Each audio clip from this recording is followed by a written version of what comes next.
All right, thank you for staying with us.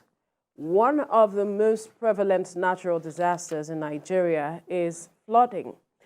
This environmental hazard has continued to claim the lives and property of many Nigerians. The early release of water from the Lagdo Dam in Cameroon has been identified as one of the contributing factors to flooding in the country. Data from the National Emergency Management Agency shows that the 2022 flooding arising from the release of water from the dam displaced no fewer than 1.4 million people, killed over 603 persons, and injured more than 2,400 others. Now, to cushion the effect of possible flooding from the Lagdo Dam, the Nigerian government agreed to build a shock absorber dam tagged Dasin Hausa Dam in Adamawa State. The proper control and management of flooding will not only save the lives and properties of Nigerians, but contribute to food security and the economic development of the country.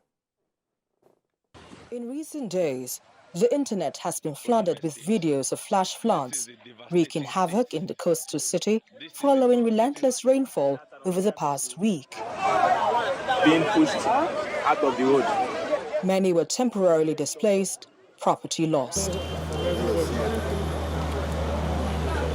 In response to the crisis, officials from the Ministry of Environment conducted an inspection of the affected areas to assess the extent of work that needs to be done. During their visit to one of the affected areas, the residents were unhappy with the inspection team. They want the government to do more. They do the canal is too small. When rain fall like this in our shop, we have raised our shop up, but the water is still coming inside. People do come here at times in the night, come and throw beans. So we are not the one. At times we would stop them, but they wouldn't listen. Similar concerns were voiced in Agege, where residents raised issues about canals flooding their homes after heavy rains. Then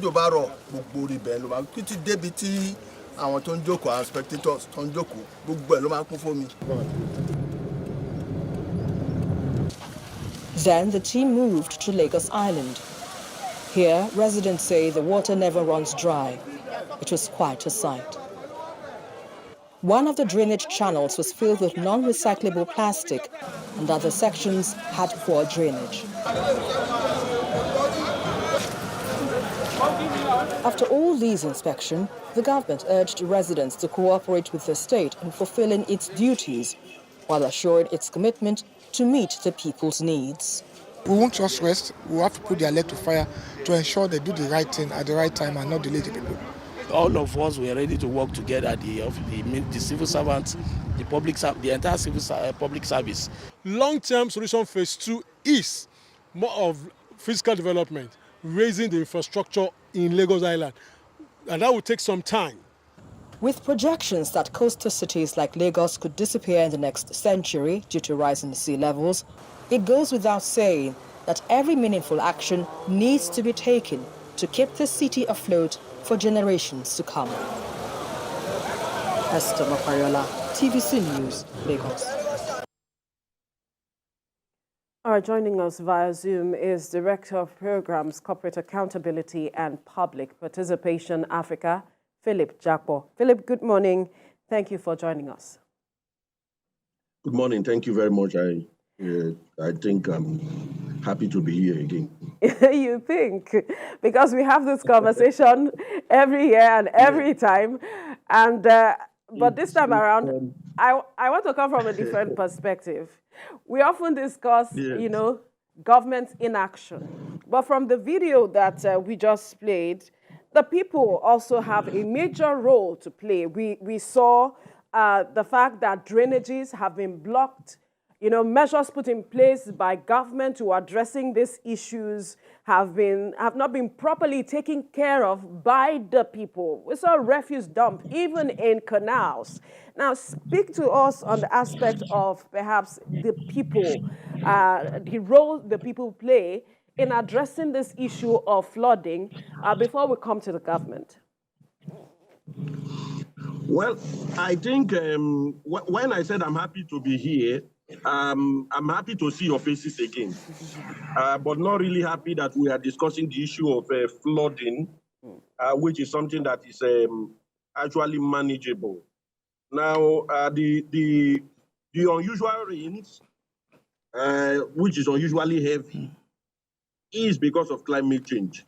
But managing floods is the responsibility of government and the people. When I say government and the people, I mean government has a role in terms of putting in place the policies to ensure that people don't build on floodplains, people don't obstruct water courses. Because in your report, I heard something about people complaining that the canals are filled with plastics and all those sort of things. But it is also the responsibility of government to sanction those who engage in these type of things. But that has not really been happening that much. What we see is that once in a while that happens, and then everybody goes back to their comfort zone. So I think what we need is exactly what government should be doing. It should be consistent.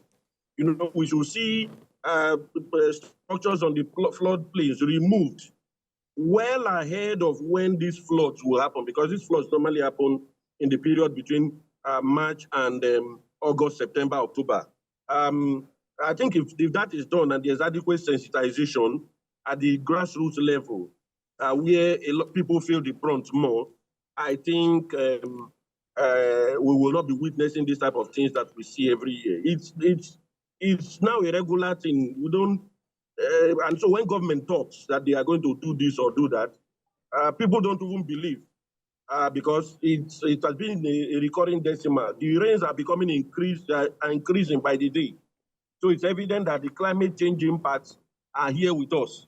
But what do we do to ensure that we are able to, take care of our people like what we see in other parts of the world? So these are the kind of things. Then if you do that and sensitize people, then let there be adequate sanctions for those who violate these laws. If you go to some places, you see, Woroshoki and some other places, you see people building. In this case, it is even government that people are blaming, because government is responsible for allocating lands where water should pass. You go to the Lekki axis, you see Lekki is a disaster, because whenever it rains, I'm sure when the cloud changes in Lekki, most places in Lekki, people are afraid because they cannot come out of their houses. There's water coming from the floor. The major express is just one road. So if there's a disaster in that axis, if the Atlantic, if the Atlantic decides to move in, I'm not sure anybody in that axis is going to escape it. So it's a matter of time. It's not about whether it will happen. It's just a matter of time when it will happen. So we have to take this thing serious. That's just what I have to say.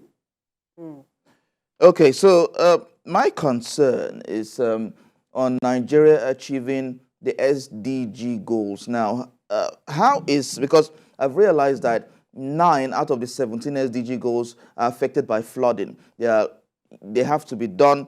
They are directly affected by flooding in Nigeria. So how is perennial flooding affecting Nigeria's drive to attain the SDGs by 2030? I think we just have to break it down to what the common person out there will understand. There are different goals. There's a goal on education. There's a goal on food. And so there are different goals. If we continue to have this kind of flooding, for instance, I'm giving an example to make it easy for those who may not understand what the SDG is all about. If there's flooding, most of our farmlands will be underwater. Children will not be able to go to school. Look at the connection. First of all, our farmlands will be underwater. Our people will be displaced. Our children will not be able to go to school. These are some of the goals of the SDG. The goal on education for all, the goal on food security for all. And when you now have flooding affecting these critical sectors, because like your report said, I think last year, about 4 trillion or so was lost in terms of land underwater. And the implication, of course, is there in terms of food security. For farmers, their livelihoods threatened. And for me and you who are not farmers, it's very, very expensive. And so a lot of people become vulnerable. Then, of course, that also impacts on health. It's where you cannot eat well, where you are displaced, you psychologically you start feeling different things, and before you know it affects you mentally. So the ramifications are beyond just you see the flood. The ramifications cover a whole lot of things. In these communities where you have flooding, the children are not going to school.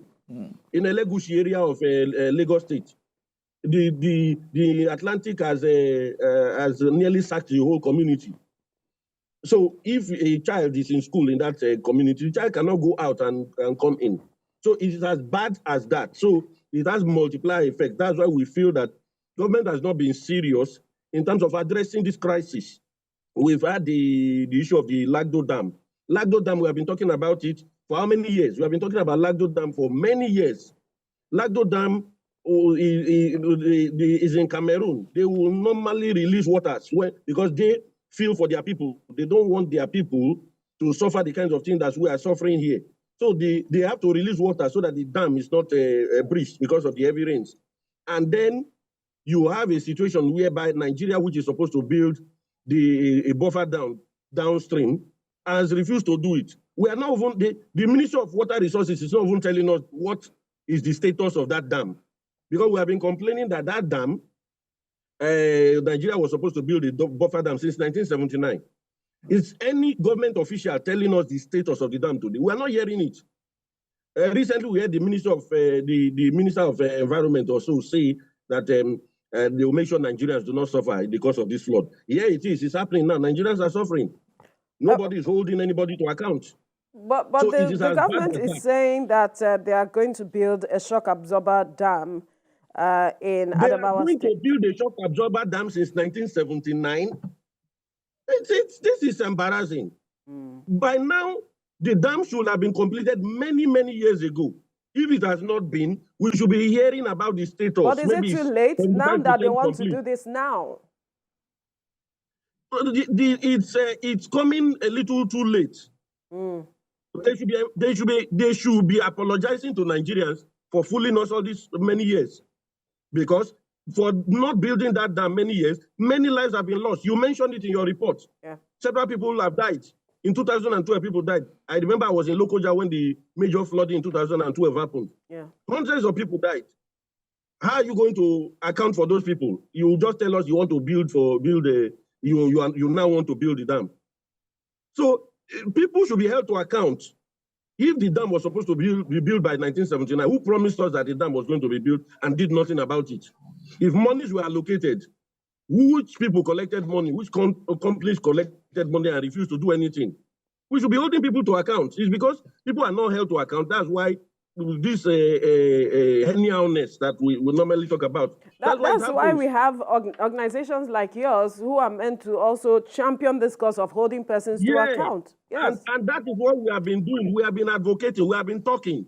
They have not been. They have closed their ears because it has not happened to their people. And some of them are disaster capitalists. They know that once these things happen, the next thing we'll be talking about palliatives for people in those areas, and that is another opportunity to steal. Are we not reading it in the papers? Are we not seeing it on TV? They allocate bags of rice, and then each family gets 3 cups of rice and a small nylon of palm oil. So they are disaster capitalists who are benefiting from these things. And the sooner we are serious about this issue, the better for all of us. There's flood everywhere now. In Bayelsa, we learned communities are building sandbanks. If communities are building sandbanks, it's because the government has not done anything. It was the same Bayelsa last year that we had bodies floating, dead bodies floating, and competing for space in the waters with the living. Every state across the federation, all you hear the governors talking about is ecological funds for little things that they can manage. If there's a flood, and it's happening, if this flooding occurs yearly, how are you planning for your people? Are there emergency sites people can run to and then shelter there until these things passes? Because we know the period of year it happens. NIMET has been doing a good job. The Nigeria Hydrological Services Agency has been doing a good job in early warnings. But the states have been doing nothing. They want that ecological fund so that they can steal it, not to use it for anything. Okay. If not, building building shelters on high ground. What will it take? Did we not have it during the COVID? Okay, Those so shelters came up, emergency shelters came up during the COVID because nobody wanted to associate with anybody who had COVID. Why can't they do the same thing now? okay, So these are the questions we have to ask them. Mr. Jakpo, now you mentioned a flood of 2012, which actually Nigeria lost about $16.9 billion US in that flood. But in all of these things now, what can we as a people do? Because we're in the rainy seasons already and floods are everywhere. What can we do as citizens to ensure that we do not get affected? Well, I think we have to continue to do the kind of thing you are doing, which is, raising our voices. We must start going to those communities where these things are happening. Let the people start talking. So it goes beyond just me and yourself or anchoring this program. People in those communities must take their destinies in their hands. What is happening is to your tent to Israel. The government will do nothing. I don't believe in all those drama of going to communities and pretending as if anything is happening. These things are real, things that you can see. I continue to talk about it. I was there in Lokoja in 2012 when a government official came with bags of rice and gari to give those people in one of those displaced persons camps. And after all the glitz, media razzmatazz, he wanted to live with those same things. People are benefiting from these things. That's why they are not doing anything about it. And then, like I said the last time, and I repeat it again, this issue of flooding, especially when it comes to the Lagos Dam, is a security issue, and the security agencies are not doing anything about it. Because if there's a crisis between Nigeria and Cameroon, they will just open the water and all Nigeria will be underwater. So what are we? Are we not thinking? It's a security issue. If you have all your military equipment and then the flood from the dam overwhelms it, can you do anything? Is that not what happened in Ukraine? The Russians and the Ukrainians, the ongoing war. When Russia knew that a particular point, I think in Bakhmut, the Ukrainians might make headway there, all they needed to do was to destroy 2 dams. That's what is there in the reports. And then the Ukrainians could not move in that direction. So it's a security issue, and our security agencies are not thinking proactively. We don't have to wait for these things to happen. Perhaps they are not seeing it as such, maybe because they are not well enlightened. That means they are not doing their jobs. Let them think. You think like the disaster capitalists. This is an opportunity to stop those things so that we are secure as a nation. Why is it that every year we must wait for this Cameroon to announce that they want to release water from the Lagdo Dam, and then we start running helter-skelter? We cannot plan. What is the status of the Dasin Hausa Dam? Let's ask the Minister of Water Resources. Let them tell us. With this drama of we are doing something about it, we know you have been doing something about it. What is the status? The Minister of Water Resources should come and tell us what is happening with the Dasin Hausa Dam, the status. That is what we should be hearing. Let's not start holding people to account. The Minister of Environment said last month that they will make sure Nigerians don't suffer. What has he done about it? Let's ask him. So these are the kind of things we do. Hold these people to account, or else it's just talk and no work. That's what's happening. And for this talk and no work, Nigerians are suffering. Nigerians are dying. It will affect food prices because those are the places where you have this flooding today. That is where the food belt. So when food prices start going up and we start shouting, there's a reason. These are all these things are all things that converge and then inflict pain on the ordinary people. So these are things we must do something about. This matter of accountability, I believe it should begin from the state governors, how they are handling some of these issues. Perhaps since they are closer to the people as against the federal government, the people can begin to ask them questions, hold them to account. And now that the government is saying there is the Dasin Hausa Dam, a shock absorber dam, we should begin to have a collective voice that is speaking to understand how far the government has come and where we are going with that dam. Don't you think? Well, it's all encompassive, like I've just mentioned. The Lagdo Dam is a federal thing, which affects all of us. State level response. The NEMA is supposed to anchor that, and then with their state counterparts, SEMA. Is there synergy? Like I will always say, NEMA will say they are doing something, but every year they are doing something. We don't see the synergy with the states. We don't hear, for instance, that this year they have choppers to fly to communities that are inaccessible and pick people who may be on their roofs.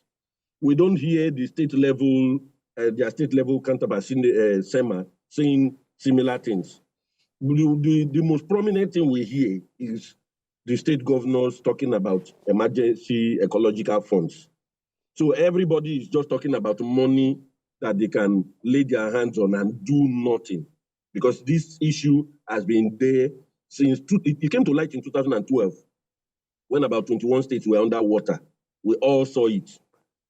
But now people like you and I and the people who are on the front lines of this crisis must now take our destinies in our hands, because ultimately when it happens, it's only the living that can talk. Those who have been submerged, those who have died, they've gone to their maker for judgment. So it has nothing to do with them anymore. But the living will bear the brunt, because the people who die, some of them are relatives and friends.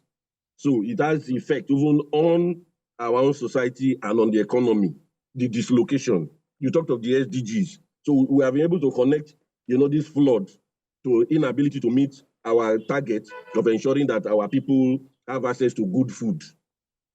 It affects the right of the child to school. It affects the health. So these are all ramifications. It goes, it's endless. In those communities where you have this flood, their wells where they get water is now polluted. So the waters they are going to be using for drinking are going to be poisoning water. So you are going to have a lot of health issues. You are going to have a lot of mental health issues also. These things are things that sane societies will take serious. The flooding, we know, is happening everywhere in the world. But then we see the actions they take in those kind of places. Look at what happened in Egypt with the sea incursion and the thousands of people that died. They've started working on it. They are doing something. You see the way they swung into action. As we have not had that level of disaster, we pray we don't have that level of disaster. If we do, it's going to be chaos, confusion. It's going to be Armageddon. Because if we cannot manage these little ones, once it rains and everywhere is flooded, give it some 1 hour, 2 hours, you see the water, finding its level. That means all we need to do is to have proper drains. All we need to do is to open the drains. All we need to do is also to transit from this system of dependence on products from the fossil fuel, which is plastics. Plastics everywhere. The companies that won't produce these things, we have to start holding them to account, because there are plastics that are littering everywhere, creating the next level of crisis. Because by the time you dig, these canals, 90% of what you get out of there is plastics. This is from the fossil fuel industry. The companies producing these things, what role are they playing? Because their products are part of the problem. So we have to start thinking the way they think in other parts of the world. In some places, they don't use plastics anymore for packing things. They use paper bag, which is biodegradable. Are we doing those kind of things? So there's a lot that it's a holistic thing. Governments that think are moving in that direction. We are still here, talking of flood. These governments are moving ahead, taking concrete decisions.